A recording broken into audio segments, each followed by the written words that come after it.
Hi hello good morning. ഇന്ന് നമുക്ക് നല്ല ടേസ്റ്റി ആയിട്ടുള്ളൊരു ബിരിയാണി ഉണ്ടാക്കി കഴിച്ചാലോ. ഈ മഴക്കാലത്ത് പുറത്തൊക്കെ പോയിട്ടൊരു ബിരിയാണിയൊക്കെ കഴിച്ച് വയറ് ചീത്തയാക്കേണ്ട കാര്യമില്ലല്ലോ. അപ്പോൾ നമുക്ക് വീട്ടിൽ തന്നെ നല്ല ടേസ്റ്റി ആയിട്ട് ഇതൊരു ഭയങ്കര ഡിഫറൻ്റ് ആയിട്ടുള്ള നല്ല ടേസ്റ്റി ആയിട്ടുള്ളൊരു ബിരിയാണിയാണ്. എൻ്റെ മക്കൾക്കൊക്കെ ഭയങ്കര ഇഷ്ടമായിട്ടുള്ളൊരു ബിരിയാണിയാണ്.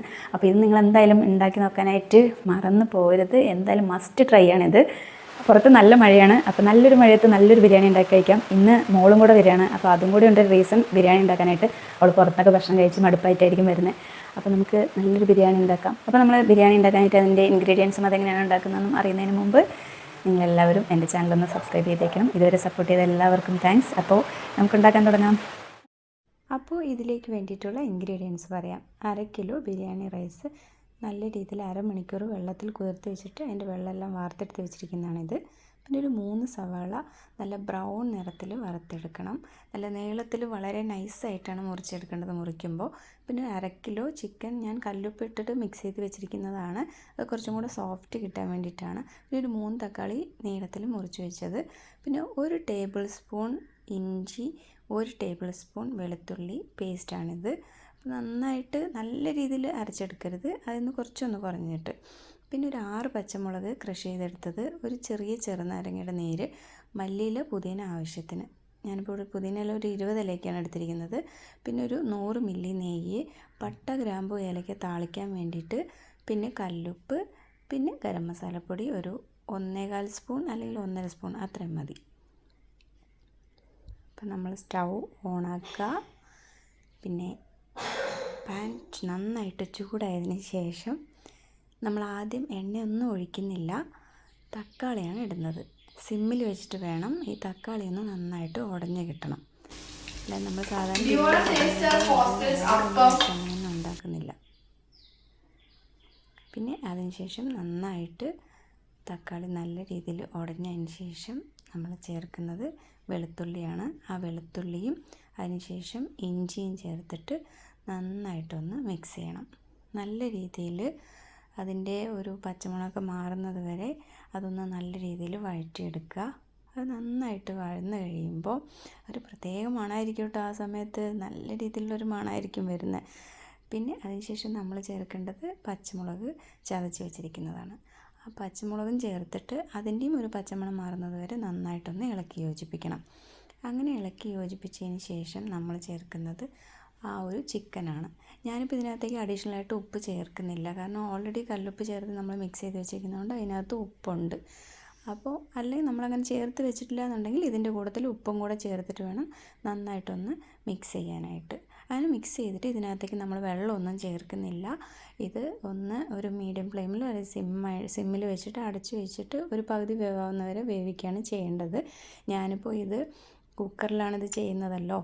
അപ്പോൾ ആ കുക്കർ ഉപയോഗിക്കുന്നത് കൊണ്ട് നമ്മളിതൊന്ന് അടച്ചു വെച്ചിട്ട് ഒരു 1 വിസിൽ അത്രയേ ഉള്ളൂ. അതൊരു സിമ്മിൽ വെച്ചിട്ടൊക്കെ തന്നെയാണ് 1 വിസിൽ വയ്ക്കുന്നുള്ളൂ. അപ്പോൾ കറക്റ്റ് ഒരു മീഡിയം വേവാവും. ഇതിപ്പോൾ ഇതാണ് അപ്പോഴേ മോള് പറഞ്ഞിട്ടുണ്ടായിരുന്നു ഒരു അപ്പത്തിൻ്റെ കഥ. അപ്പം ഹോസ്റ്റലിൽ നിന്ന് അപ്പം കൊണ്ടുവന്നതാണ് അവൾ കാണിക്കാനായിട്ട്. അപ്പോൾ നമ്മൾ പാനിലേക്ക് ആദ്യം ചേർക്കുന്നത് നെയ്യാണ്. നെയ്യ് നമ്മൾ എടുത്ത് വെച്ചിരിക്കുന്ന 100 മില്ലി നെയ്യ് ചേർത്തിട്ട് ആ നെയ്യ് ഒന്ന് ചൂടായി വരുമ്പോൾ അതിനകത്തേക്ക് പട്ട, ഗ്രാമ്പു, ഏലക്ക എന്നിവ താളിക്കാനായിട്ട് ഇടുക. ഇതിപ്പോൾ നെയ്യൊക്കെ നമ്മളിവിടെ ചേർക്കുന്നത് ഒട്ടും വേസ്റ്റ് ആവാതിരിക്കാൻ വേണ്ടിയിട്ടാണ് അങ്ങനെ എടുത്തത്. നമ്മൾ ഒരു സൈഡിൽ ചിക്കൻ ഫ്രൈ അവിടെ നടന്നുകൊണ്ടിരിക്കുന്നുണ്ട്.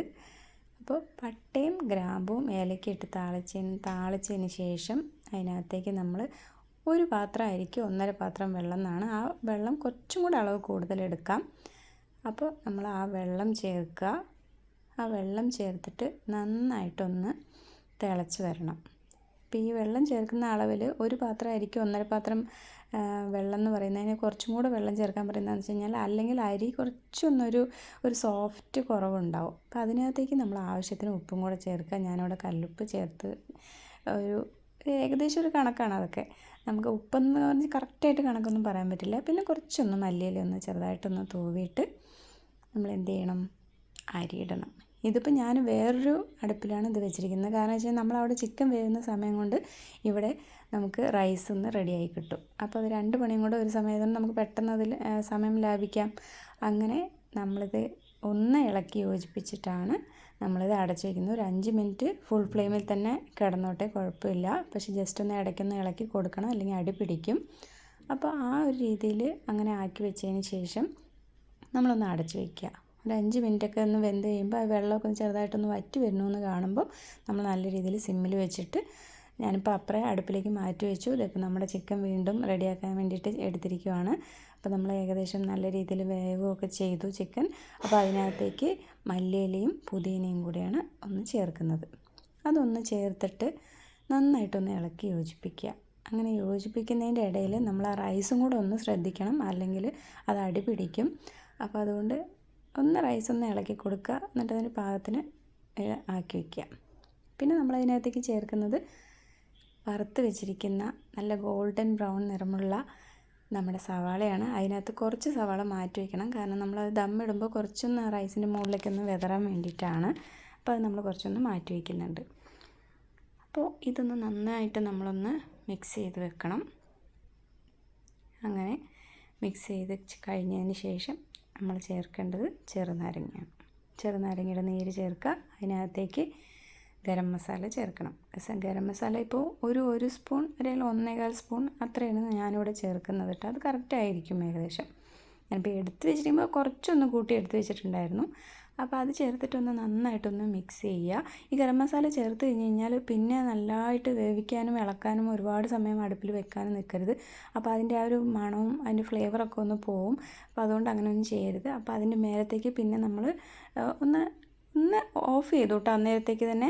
എന്നിട്ട് അതിൻ്റെ മുകളിലത്തേക്ക് നമ്മൾ കുറച്ച് ആ മാറ്റി വെച്ചിരിക്കുന്ന ആ സവാളയും മല്ലിയിലയും കൂടെ കുറച്ചൊന്ന് അതിൻ്റെ മുകളിലൊന്ന് വിതറി, അതിന് ശേഷം നമ്മൾ അതിനകത്തേക്ക് റൈസ് ചെറുതായിട്ടൊന്നിങ്ങനെ മുകളിലേക്കൊന്നിങ്ങനെ വിതറി ഇടണം. നമ്മൾ കട്ടയായിട്ട് ഇങ്ങനെ ഇട്ട് കഴിഞ്ഞാൽ അതിങ്ങനെ ആ റൈസിന് എല്ലായിടത്തും ആ ഒരു മണമൊന്നും അങ്ങ് പോവില്ല. ഇത് ഭയങ്കര മണമുള്ളൊരു ഇതുണ്ടാക്കുമ്പോൾ തന്നെ അറിയാം, നല്ല മണമായിരിക്കും, വീട് മുഴുവൻ മണക്കും. അങ്ങനെ ഒരു ബിരിയാണിയാണ്. അപ്പോൾ അതായത് സവാള വറുത്ത് വെച്ചിരിക്കുന്നതുകൊണ്ട് അതിൻ്റെ ഒരു ഫ്ലേവറായിരിക്കും ശരിക്കും വരിക. അപ്പോൾ നല്ല ടേസ്റ്റ് ആയിരിക്കും. നമ്മൾ അതിൻ്റെ മുകളിലേക്ക് ഇങ്ങനെ ചോറിങ്ങനെ കുറച്ച് വിതറി കൊടുത്തതിന് ശേഷം പിന്നെയും കുറച്ചൊന്ന് സവാള ഇങ്ങനെ വിതറി കൊടുക്കുക. അങ്ങനെ വിതറി കൊടുത്തിട്ട് പിന്നെയും വീണ്ടും അതിൻ്റെ മുകളിലേക്ക് റൈസ് ഒന്നുകൂടി ഇടുക. നമുക്കിതിപ്പോൾ 2 ലെയറായിട്ട് വെക്കാം. ഇപ്പോൾ നമ്മൾ കുറച്ചില്ലേ ഒരു 1/2 കിലോ അല്ലേ ഉണ്ടാക്കുന്നുള്ളൂ, അതുകൊണ്ട് ഞാൻ 2 ലെയറൊക്കെ ആയിട്ടൊന്നും ചെയ്യാണ്ടിരിക്കുന്നത്. അപ്പോൾ അതിൻ്റെ മുകളിലേക്ക് പിന്നെ കുറച്ച് മല്ലിയിലയും കൂടെ ഇങ്ങനെ വിതറി അതിന് മുകളിലേക്കൊന്ന് അടച്ച് വെച്ചു. പിന്നെ നമ്മൾ വെള്ളം നിറച്ചൊരു കലം എടുത്ത് അതിൻ്റെ മുകളിൽ വെച്ചു. ഇതാണ് നമ്മുടെ ദമ്മിടൽ. അപ്പോൾ അത് കഴിഞ്ഞ് നമ്മൾ സ്റ്റവ് ഓഫ് ചെയ്തു. പിന്നെ അത് കുറേ നേരത്തേക്ക്, ഒരു അരമണിക്കൂർ നേരത്തേക്ക് അത് അങ്ങനെ ഇരുന്ന് കഴിഞ്ഞാൽ ഭയങ്കര മണമായിരിക്കും. അടിപൊളിയായിട്ടുള്ളൊരു സംഭവമാണ്. എല്ലാവരും ഉണ്ടാക്കി നോക്കുക. അപ്പോൾ tata, bye bye, see you, thank you, നമസ്കാരം.